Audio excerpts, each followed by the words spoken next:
하나님께서 우리에게 주시는 말씀 고린도전서 6장 19절과 20절입니다. 여러분의 몸은 여러분 안에 계신 성령의 성전이라는 것을 알지 못합니까? 여러분은 성령을 하나님으로부터 받아서 모시고 있습니다. 여러분은 여러분 자신의 것이 아닙니다. 여러분은 하나님께서 값을 치르고 사들인 사람입니다. 그러므로 여러분의 몸으로 하나님을 영화롭게 하십시오. 이는 하나님의 말씀입니다. 하나님 감사합니다. 아멘. 나는 이동 성전입니다. 두 번째 시간입니다. 2000년 전에 고린도라는 도시는 부유하고 번창한 항구 도시였죠. 수많은 상인들과 여행객들이 드나드는 물질적으로, 문명적으로, 문화적으로 풍요한 도시가 됩니다. 하나님께서 저들에게 믿음을 주시지 않았는데도 저들은 어느 곳보다도 부유한 도시가 되었습니다. 그와 동시에 도덕적으로, 영적으로는 매우 교만하고 또 문란하고 엄란한 타락한 도시가 바로 고린도이기도 합니다. 이 타락한 도시에 하나님께서 사도 바울을 보내시고 어김없이 계율을 세우게 되는데 그게 고린도 교회입니다. 사도 바울은 다른 곳에서는 몇 주 혹은 몇 달 정도 머물게 되는데 이 고린도에서만은 1년 6개월이라고 하는 어마어마한 시간을 보내고 또 하나님의 교회를 세우지요. 눈물 흘리고 또 기도하고 또 한편으로는 정성을 다하여 교회를 세웠습니다. 그리고는 그 교회를 떠나게 되는데 초기에 이 고린도 교회는 얼마나 열심히 있는지 몰라요. 예수의 재림을 기다리는 교회, 고린도전서 1장 5절 이하에 나옵니다. 성경에 박식한 교회, 전도에 열심히 있는 교회 뿐만 아니라 은사가 뜨거워서 저들이 얼마나 하나님을 향한 헌신과 충성의 교회였는가, 우리는 고린도 교회를 그렇게 기억을 합니다.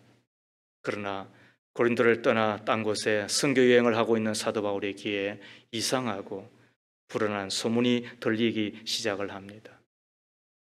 예나 지금이나 문제 없는 곳이 없고 또 문제가 없고 기도 제목이 없는 교회가 없지만, 그러나 이 고린도 교회는 어느 교회와도 비교되어지지 않는 문제로 인하여서 교회 전체가 추락하고 그래서 큰 위기를 맞게 된 것입니다. 지금도 하나님의 교회를 바라보는 우리의 시선들과 또 우리의 시각들이 호의적이지 않은 면들이 많이 있잖아요. 그래서 가난한 성도다, 이런 이야기 들어보셨죠? 지금 한국 교회의 교인들의 약 30%가 가난한 성도래요. 이거는 매우 우리를 힘들게 하는 보고입니다. 가난한 성도, 거꾸로 하면은 안 나가. 그래서 안 나가, 교회 안 나가는 성도를 이야기합니다. 코로나19를 거치면서 지금 더더욱더 그러한 것 같습니다. 이것을 내버려 두면 하나님의 교회가 회복이 될까? 목회자들 그리고 영적으로 기도하시는 분들의 우려가 있습니다. 지금 회복이 되었다고 하지만 그러나 아직 60% 70% 이상 회복되어지지 않습니다. 그리고 여차하면 언제라도 내가 그냥 예배 드리면 되지, 뭐 주일 지키면 되지, 이런 마음이 있는 것 같습니다. 하나님께서 주일과 예배에 대하여 그렇게 우리 가운데 호의를 베풀고 계시는 걸까? 그렇게 하나님께서 여유를 두고 주일을 허락해 주신 것일까? 그렇다면 주일에, 구약의 개념인 안식일에 왜 돌맞아 죽였을까? 왜 죽였을까? 이런 대목에 이르러서는 우리는 동의할 수가 없습니다. 그런데도 불구하고 지금 한국교회 신자들의 약 30%, 교회에 안 나온다는 겁니다. 그리고는 그것을 대수롭지 않게 여기고 있는 것입니다.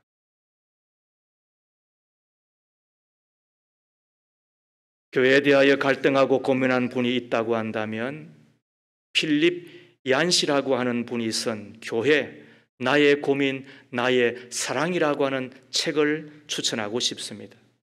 그는 미국 남부 근본주의 교회에서 유년 시절을 보냈는데 청년이 되고 교회를 떠납니다. 교회가 거짓 경건과 이선으로 가득하였으며 예배 분위기는 항상 무거웠고 설교는 주로 율법에 기초한 정죄였으며 교인들 사이에 은혜와 용서, 사랑보다는 비난과 정죄를 일삼았기 때문입니다. 그런데 교회를 떠나면 홀가분해지고 마음이 편할 줄 알았는데 교회를 떠나고 나니 하나님의 은혜도 고갈되어 버렸다. 그러면서 그가 이어서 하는 이야기가 다음과 같습니다.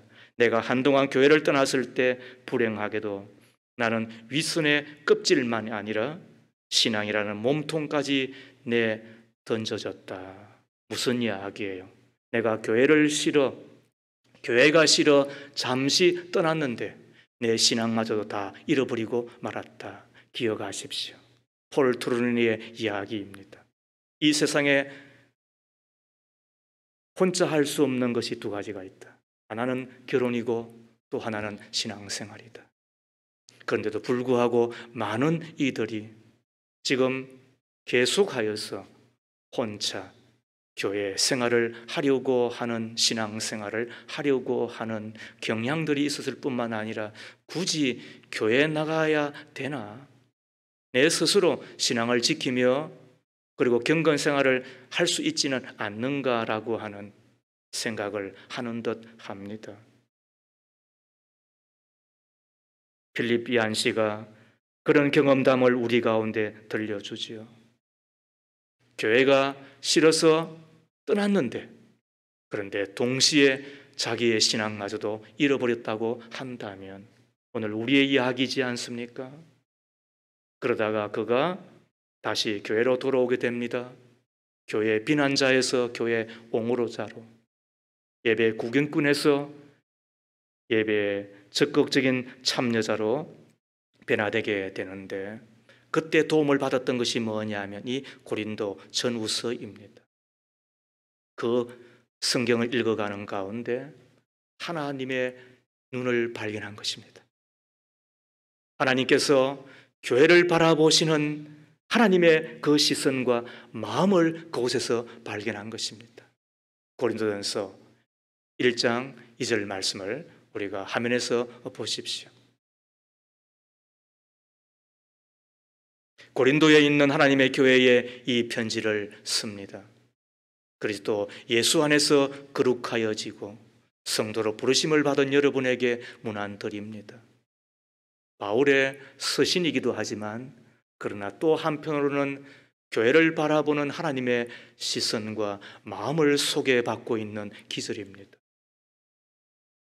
어쩌면은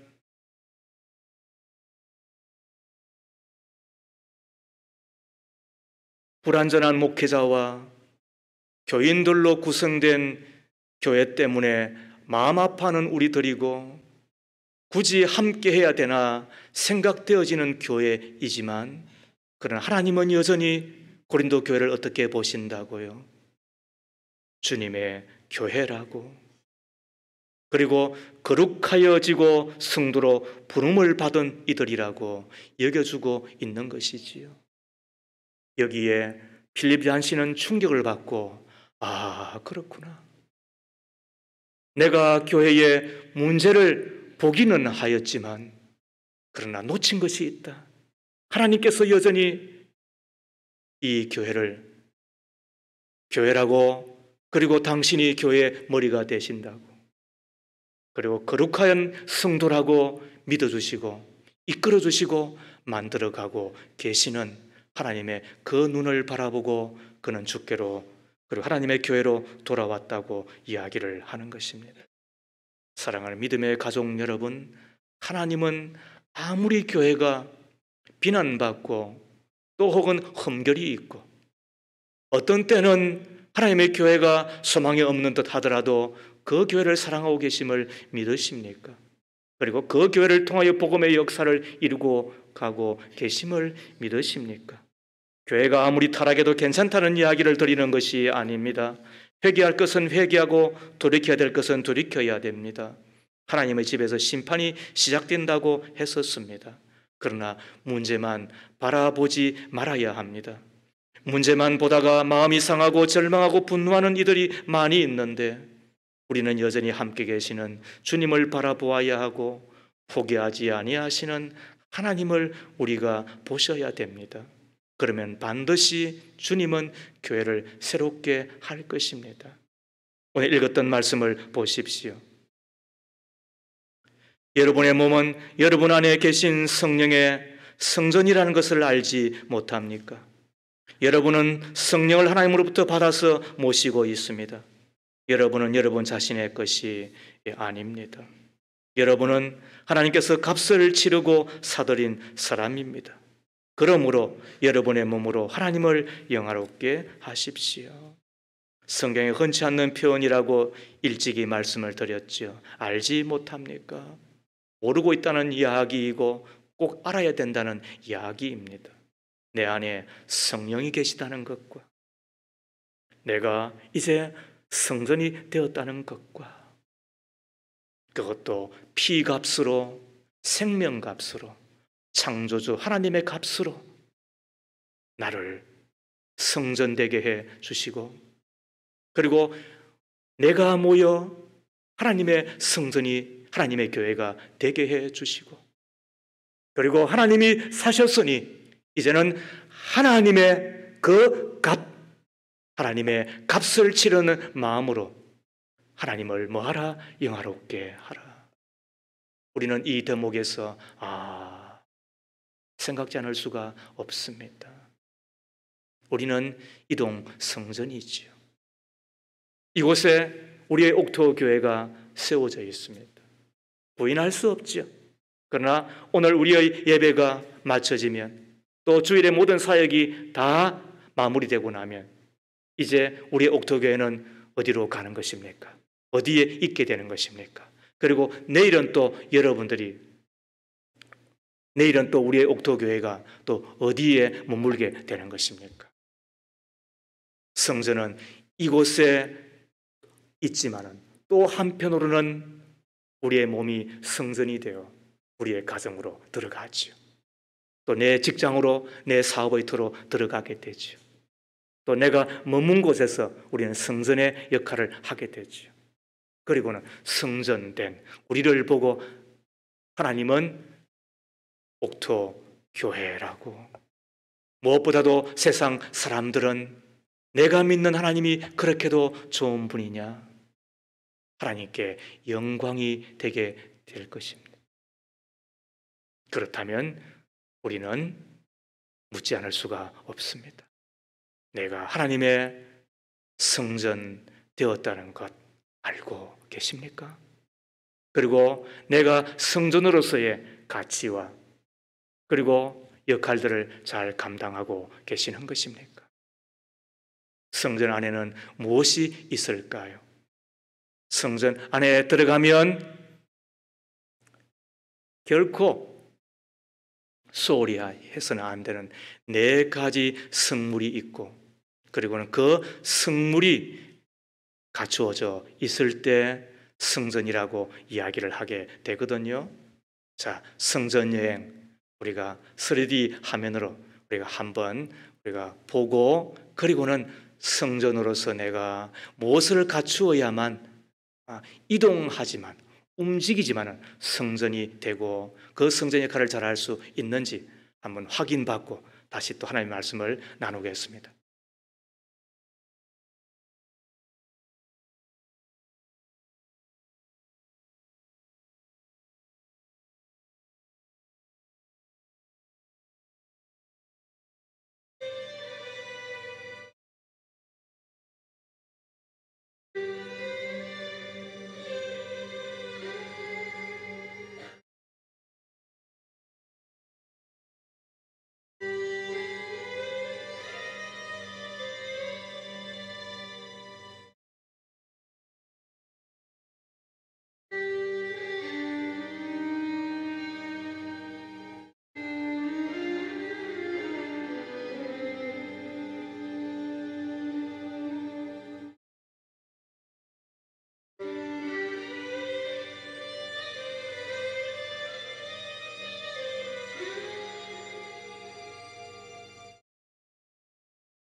좀 새롭죠.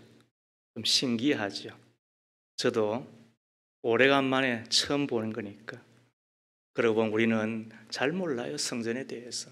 그런데 저런 기술들의 도움을 받으면 성전이 저런 것이었구나. 또 성전이 저러하구나. 그래서 성전이 구약의 또 중심을 이루고 있구나. 우리가 알게 되는데. 자, 솔로몬은 성전을 만들고 난 이후에 제일 먼저 법궤를 모셔드립니다. 그 법궤를 모셔드릴 때 비로소 성전이 되었거든요. 내가 비록 움직이는 이동 성전이지만 내가 성전이 되기 위해서는 내 안에 뭐가 있어야 된다? 하나님의 법궤가 있으셔야 되는 거예요. 그 법궤는 하나님의 언약의 말씀이에요. 그 법궤가 관리되어지지 아니하면, 그 법궤를 빼앗겨 버리면 성전은 심판을 받았죠. 그러므로 이 땅에 하나님의 사람들이 해야 될 일이 있다고 한다면 이 법궤를 잘 관리하는 마음으로 내 안에 하나님의 말씀이 있는가 없는가를 늘 점검하셔야 돼요. 내 안에 하나님의 말씀으로 가득 채우셔야 되는 거예요. 주일날 하나님의 교회에 왔다가 갔다가 예배하는 정도로 우리가 거쳐서는 안 돼.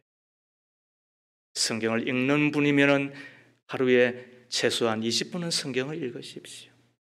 내가 좀 더 예수님을 잘 믿고 신앙생활을 하겠다. 그래서 내가 성전된 자의 삶을 살겠다. 그렇게 하면 하루에 30분 이상 성경을 읽으십시오. 매일 3장, 주일날 5장의 성경을 읽으면 1년에 한 번 정도 성경을 완독할 수 있다고 이야기를 하잖아요.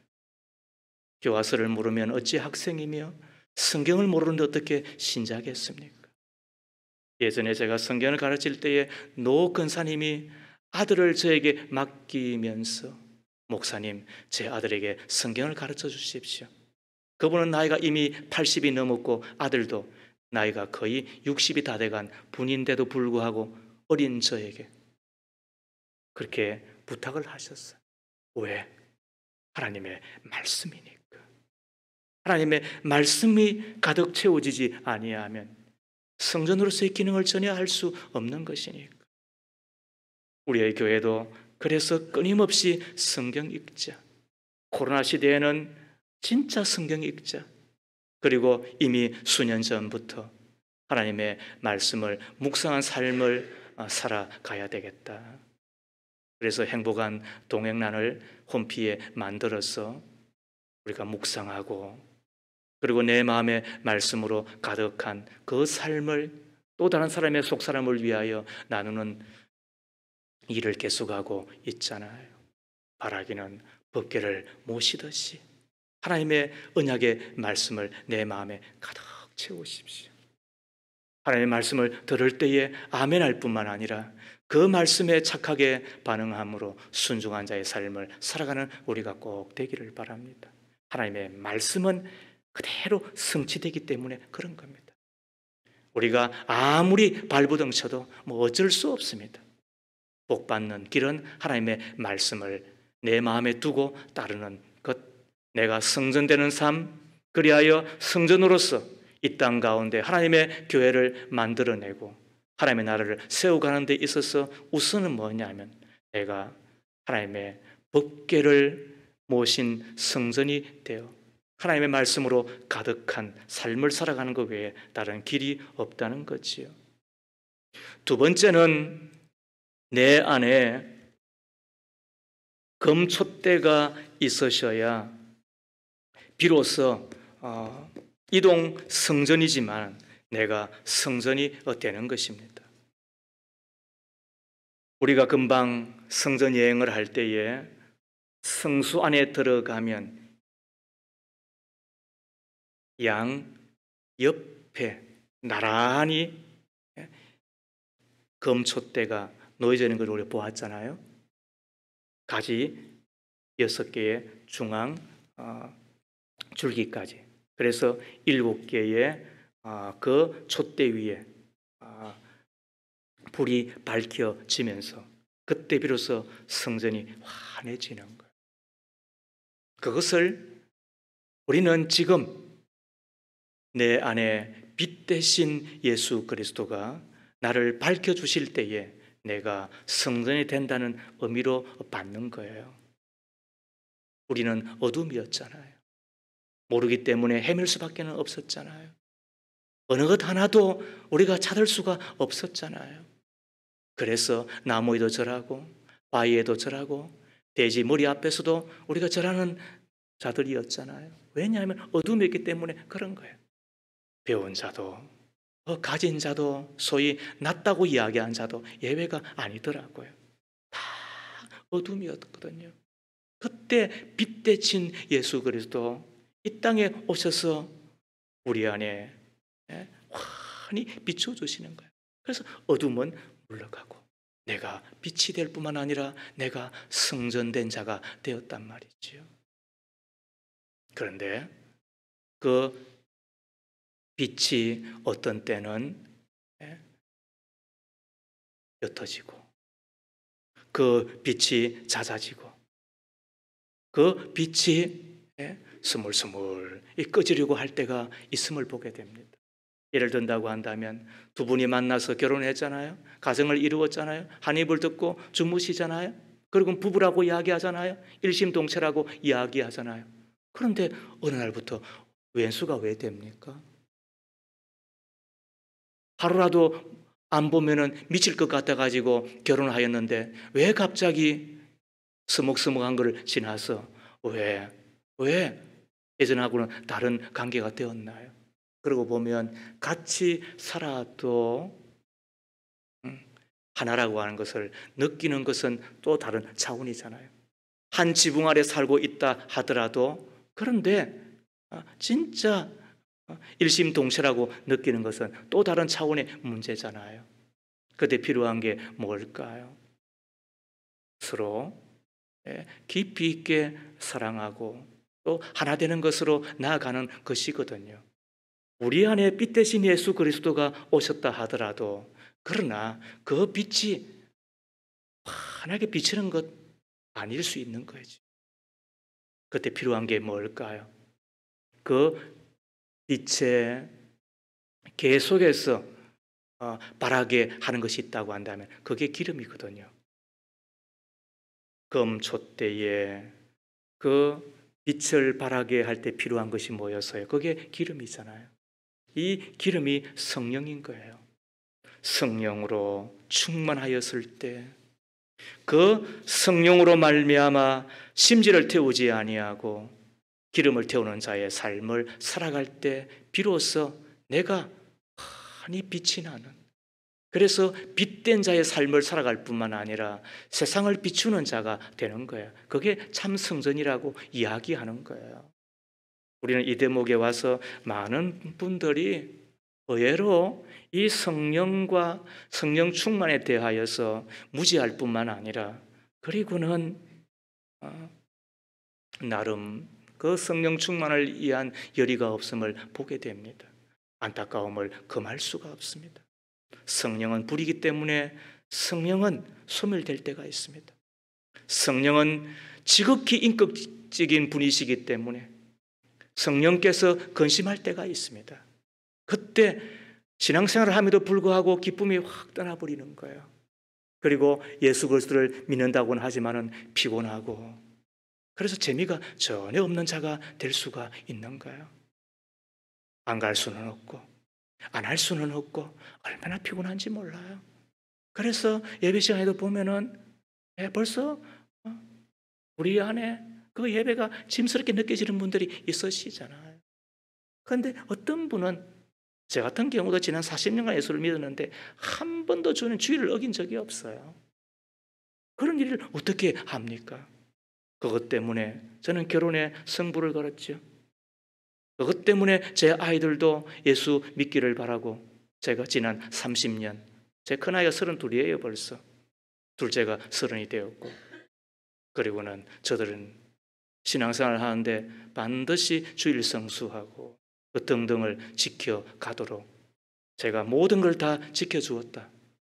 예? 이 부분에 있어서는 자랑이 아니고 하나님 앞에 감사이죠. 왜? 그렇게 하여야만 내 안에 빛 대신 예수 그리스도와 함께 성령 충만한 삶을 살아 내가 성전된 자의 삶을 살아가게 되는 것 아니겠습니까? 그때 우리 주님이 함께 하시고 우리를 지키시고 우리를 이끌어 가시는 삶을 살아가게 되는 거잖아요. 이 땅에 하나님의 사람들의 문제가 뭐예요? 성령의 불이 꺼지고 있는 거예요. 빛 대신 예수 그리스도의 빛이 흐려지고 있는 거예요. 그래서 하나님의 교회에 와서서는 예배자로 혹은 신자의 노릇을 하고 있지만은 그러나 이 자리를 딱 떠나는 순간에 내가 하나님의 사람이라고 한 정체성을 다 잃어버리고 있는 우리들은 아닌가 안타까움을 금할 수가 없는 것입니다. 세상이 감당치 못하는 사람으로 그렇다고 해서 그 용기가 그친 것은 아닙니다. 어떤 때는 한없는 친절과 그리고 더 큰 부드러움으로 나타나야 되겠죠. 왜? 끝내는 빛이 바람을 이기는 것이니까. 따뜻함이 그치는 것을 이겨내는 것이니까. 어디에서 오는 거라고요? 빛 대신 예수 그리스도, 내 안에 충만한 예수의 영으로 말미암아 내가 환히 빛이 날 때 세상이 감당치 못한 하나님의 사람으로 살아가는 것 아니겠는가 이 말씀입니다. 내 안에 금촛대의 빛이 환히 비추고 있는가? 그리고 그 금촛대의 빛에 기름 되시는 성령으로 충만하고 있는가? 이를 위하여 늘 성령을 소멸케 하거나 성령을 건진케 시키시는 죄에서 우리가 벗어나 늘 성령으로 충만한 참 성전된 우리가 꼭 되기를 바라는 마음 가득합니다. 자, 이제 세 번째 이야기입니다.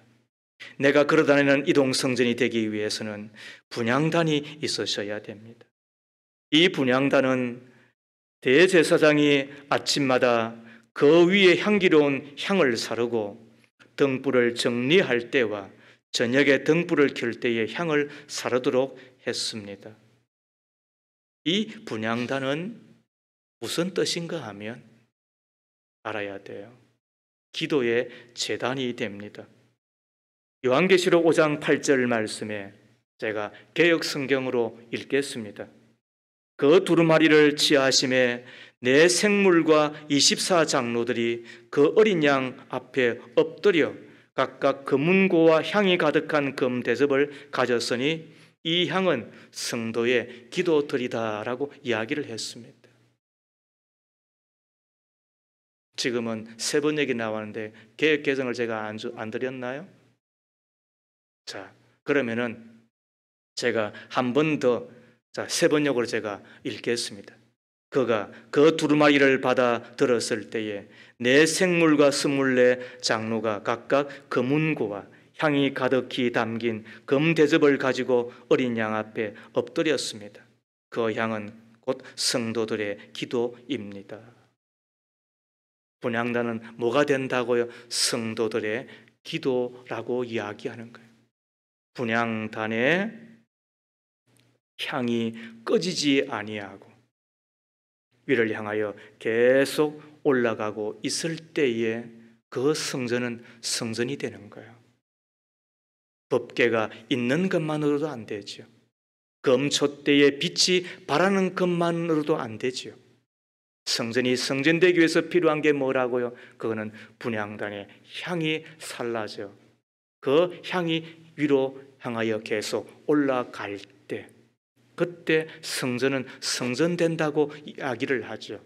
자, 그런데 이 요한계시록 5장 8절 하반절에 보면 이 향은 성도의 기도드리라라고 이야기를 했습니다.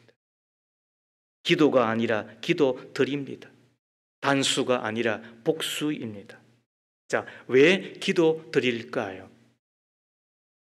왜 이 향은 기도드리라고 이야기를 하고 있는 것일까요?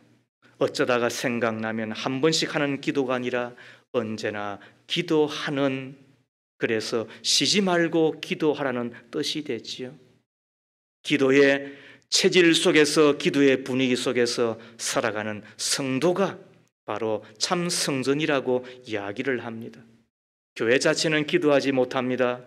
교회 자체가 분향단이 되지는 못합니다.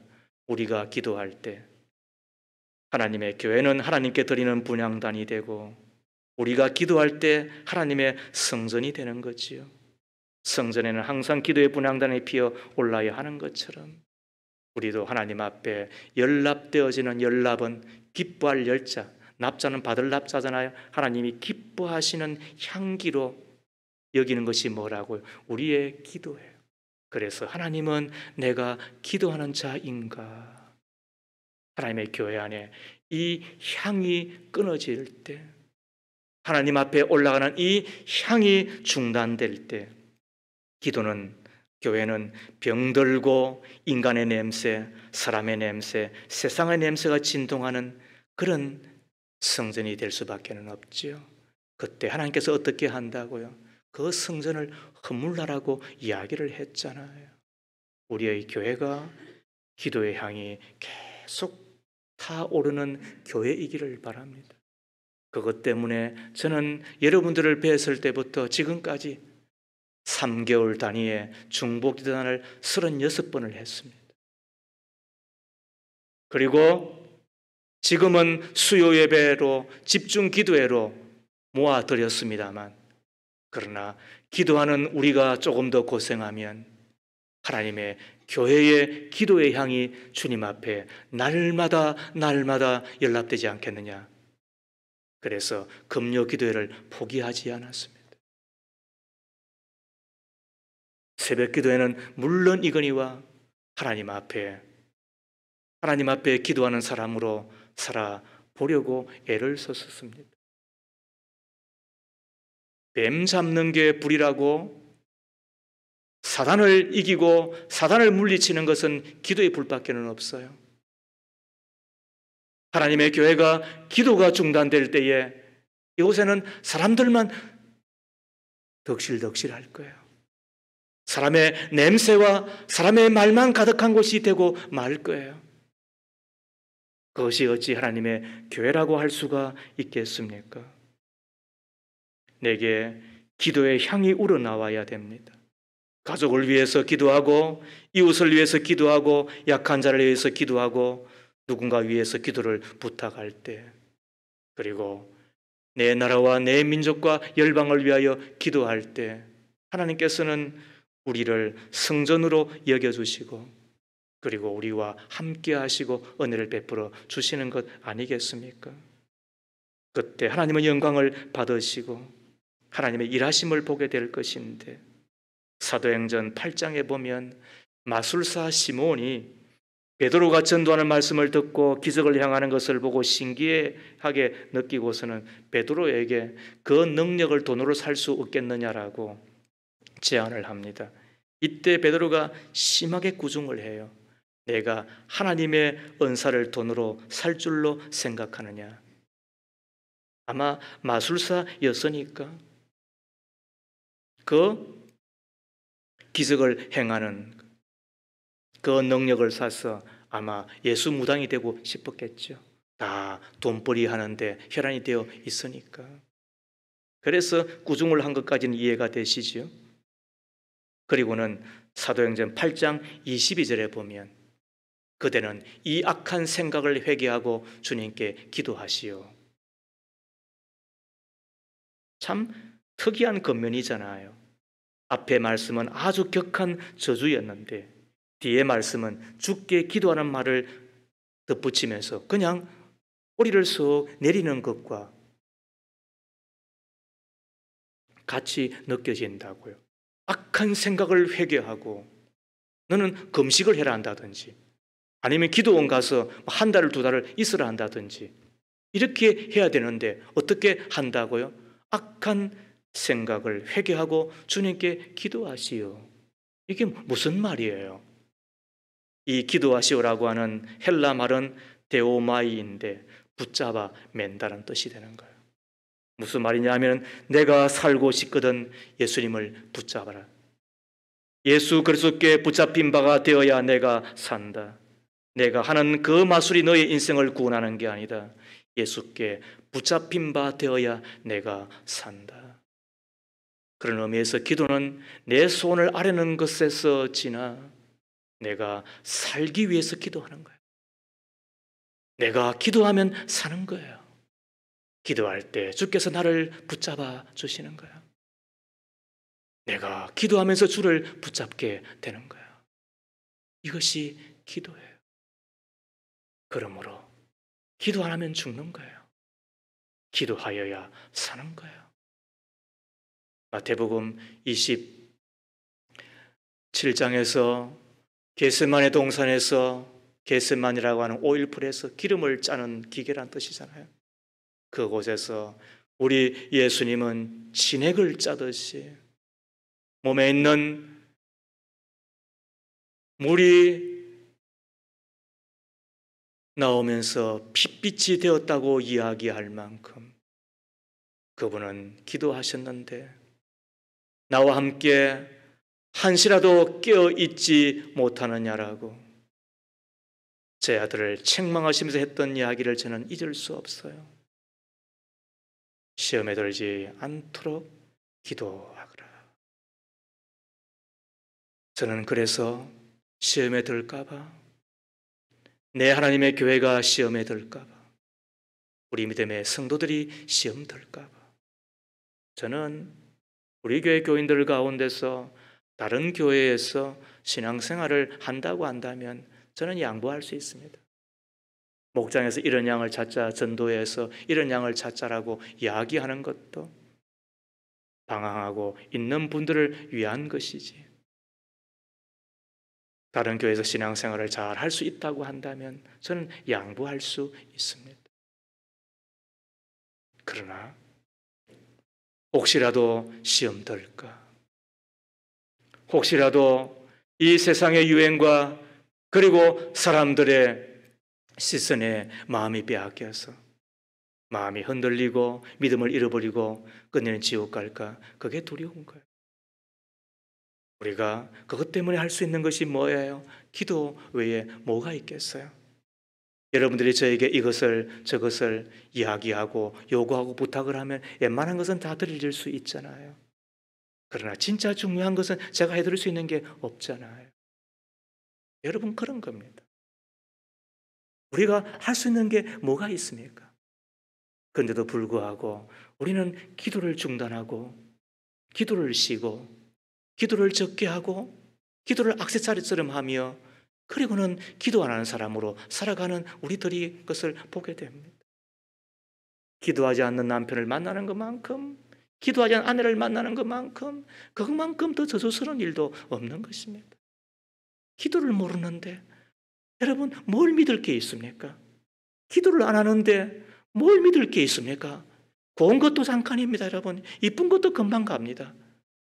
지나고 보니까 아무것도 아닙니다. 내 하나님 앞에 모든 걸 맡기고 기도할 수 있을 때 비로소 뭐가 된다고요? 그때 참 성전이 되는 것입니다. 더 나아가서 우리가 기억하는 것은 이 하나님의 법궤와 향단이 항상 같이 있다는 사실을 여러분 아십니까? 출애굽기 40장 5절 말씀에 또 금 분향단을 증거궤 앞에 놓고 성막 어기에 휘장을 달아라 그랬습니다. 분향단을 법궤 앞에 두라는 이야기입니다. 다시 말씀드리면 분향단과 법궤는 언제나 같은 곳에 있으셔야 됩니다. 분향단에는 성도의 기도가 있고 법궤는 하나님의 말씀이 있죠. 하나님의 말씀과 기도가 항상 같이 가셔야 됩니다. 기도만 있어도 안 되고 말씀만 있어도 안 됩니다. 기도와 말씀은 항상 함께 가셔야 됩니다. 기도만 있으면 어떻게 되는지 아시죠? 신비주의에 흐르기 쉬워요. 기도를 많이 하면 응답이 많아요. 그런데 그런 분들이 어떤 일을 하게 되는가? 신비주의에 흘러서 하나님의 말씀을 거스리는 경우들이 간혹 보인다. 그래서 신비한 것만 쫓는다는 뜻이 되는 거예요. 말씀만 있어도 안 되는 이유가 뭐냐 하면은 이성주의에 머물러 머리만 커지고 마는 거예요. 성경은 다 아는 듯해요. 그런데 감동이 없어요. 그리고 또 한편으로는 하나님의 기적과 이적이 있었어요. 그런데 이적과 그 기적을 무시하는 자가 되고 마는 거예요. 그러다 보니까 메마른 자가 되고 마는 거죠. 기도하는데 신비가 있죠. 말씀 가운데 우리의 건전한 상식과 이성과 그리고 일정한 만남을 통하여 하나님 우리를 돕고 이끌어가는 경우도 있으시잖아요. 이것이 조화롭게 함께 갈 때에 건강한 신앙인이 되는 거잖아요. 그래서 우리가 실망하지 아니하고 혹은 너무 흥분하지 아니하고 어떤 때는 신비로운 하나님의 그 은혜 앞에 감동받고 그러나 또 어떤 때는 잠잠히 우리 가운데 주께서 찾아오셔서 우리를 이끌어 가신 하나님의 그 인도 앞에 우리가 순복하며 살아간 자가 되는 거거든요. 이것이 항상 기도와 말씀이 함께 가야 된다는 뜻이 되는 거예요. 그때 비로소 우리는 참 성전이 되는 거죠. 자, 마지막 네 번째, 내가 걸어다니는 이동 성전이 되기 위해서는 진설병이 우리 안에 있었어야 된다고요. 이 진설병이 뭐냐 하면은 출애굽기 25장 30절 말씀해 보면 그 상은 언약궤 앞에 놓고 상 위에는 나에게 바치는 거룩한 빵을 항상 놓아 두도록 하여라 그랬습니다. 자, 여기서 병이 뭐라고요? 이런 호롱병 이런 거 말하지 않습니다. 병자는 떡병자입니다. 진설하는 떡이란 뜻입니다. 어디에? 상 위에 몇 개나? 12개나. 그거를 제사장들이 떡을 만들어서 그리고는 12지파를 상징하는 12개의 떡을 상 위에 놓습니다. 상이 무슨 말이에요? 교통하다는 거예요. 상은 함께 교제하다는 뜻이 되는 거예요. 12지파가 서로 교제하며 그리고 12지파가 동족으로 하나 되어야 된다는 뜻이 있지요. 그 묵은 떡은 제사장이 새 떡으로 교체를 하게 되는데 이때 제사장들은 그 떡을 먹게 되어 있습니다. 이와 같은 진설병의 이야기는 우리에게 독특한 교훈과 영적인 의미를 주게 되는데 잘 들어보십시오. 내 마음에 진설병을 둔다는 뜻이 무슨 말일까요? 내 마음에 진설병을 둔다는 이야기는 내 믿음의 가족들과 함께 교제한다는 뜻이에요. 그래서 우리는 목장에 모이는 거예요. 우리는 건속 가족이기 때문에 그런 거예요. 주일날 한번 교회 왔다 갔다 하는 것으로 그치지 않아요. 그거를 교회라고 하나님은 부르지 않아요. 그럼 네 마음대로 해라는 거예요. 나와는 상관이 없다는 거예요. 그래서 부끄러운 고온이 일어나는 거예요. 그러나 내가 하나님의 성전을 이루는 비록 움직이지만은 이동 성전이라고 불리워지기 원한다고 한다면 어떻게 하라? 믿음의 가족들과 교제하라는 거야. 더 나아가 이 성전은 진설병을 두고 그리고 그 진설병을 물려내었을 때에 제사장이 먹을 뿐만 아니라 그 다음에 무슨 의미가 있느냐 하면은 이것을 굶주린 자와 함께 먹는 양식이 되는 거예요. 진설병을 내 마음에 둔다는 이야기는 그래서 내 마음속에 이웃에 대한 공간을 둔다는 의미가 되는 거예요. 살다 보면 내 마음에 안 맞는 사람이 있지요. 주는 것 없이 미운 사람이 있어요, 없어요? 괜히 미운 사람이 있어요. 그리고 까다로운 사람이 있어요. 어쩔 수 없어요. 기질이 다르기 때문에.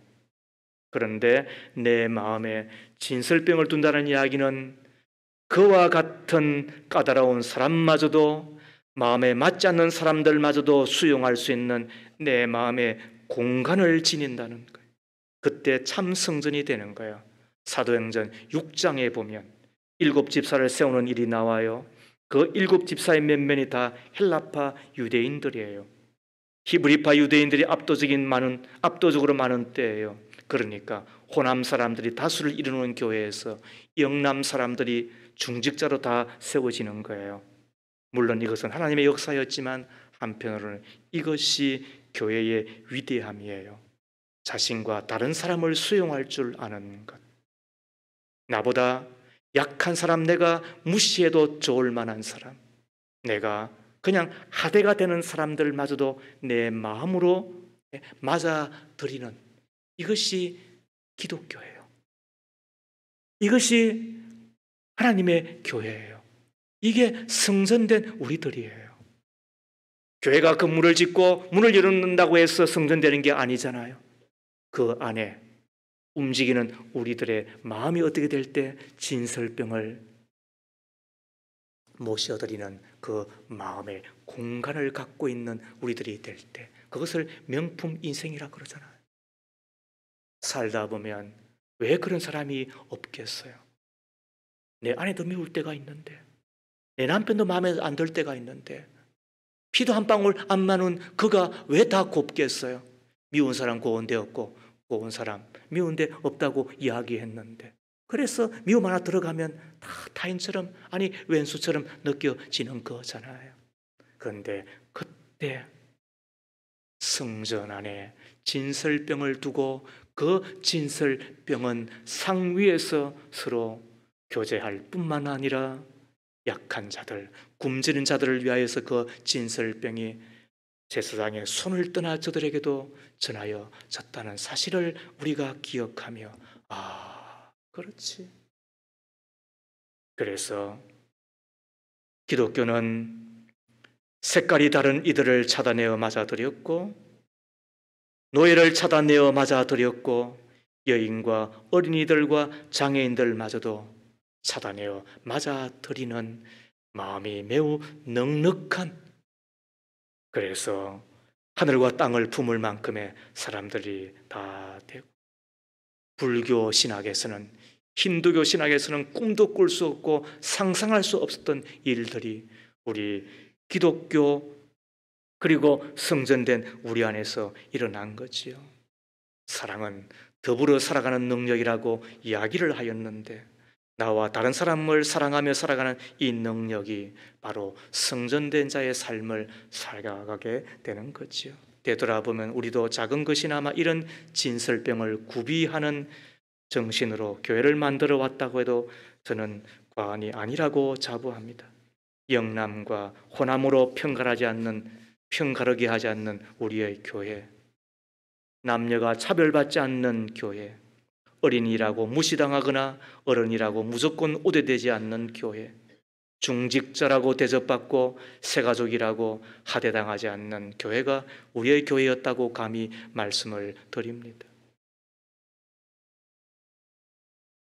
진설병은 성전에만 있는 것이 아니라 그 떡은 성전 밖으로 나와 사람들이 함께 먹는 떡이 되었다고 생각한다고 한다면, 오늘 우리도 이곳을 떠나 내가 가는 바로 그곳에서 평화를 나누고 사랑을 나누고 마음을 나누고 또 함께 말을 나누고 마음을 나누는 사람으로 살아주셔야 되겠다 생각을 합니다. 언제까지?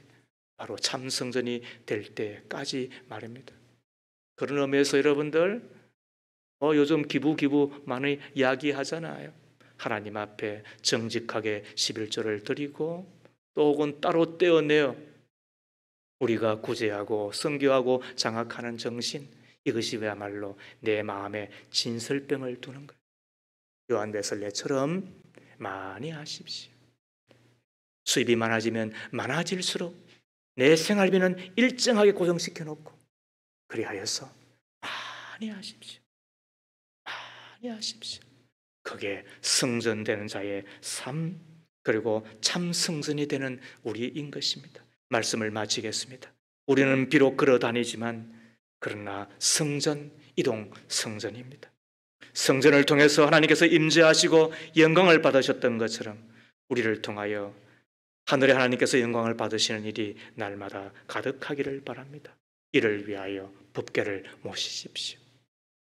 금촛대의 빛을 환하게 비추어 주십시오. 분향단의 향이 날마다 타오르도록 해 주십시오. 진설병을 내 마음의 중심에 모시는 우리이기를 바랍니다. 하나님의 말씀이 가득한 우리, 그리고 빛대신 예수 그리스도만이 아니라 성령으로 충만한 우리들, 기도의 향이 하루도 한순간도 끊어지지 아니하고 하늘을 향하여 계속해서 타오르는 우리들, 더 나아가 이웃과 그리고 이 땅의 약한 자들을 위하여 쉼없이 내 마음을 나누고 사랑을 나누고 물질도 나누고 대접하고 축복하는 우리 모두가 꼭 되어지기를, 그리하여서 이 땅의 교회가 희망이 되고 이 땅의 하나님의 공동체가 우리의 미래가 되고 영원한 천국을 보여드리고 천국으로 이끌어가는 복된 곳이 되어지기를 주의 이름으로 축복합니다. 하나님 아버지,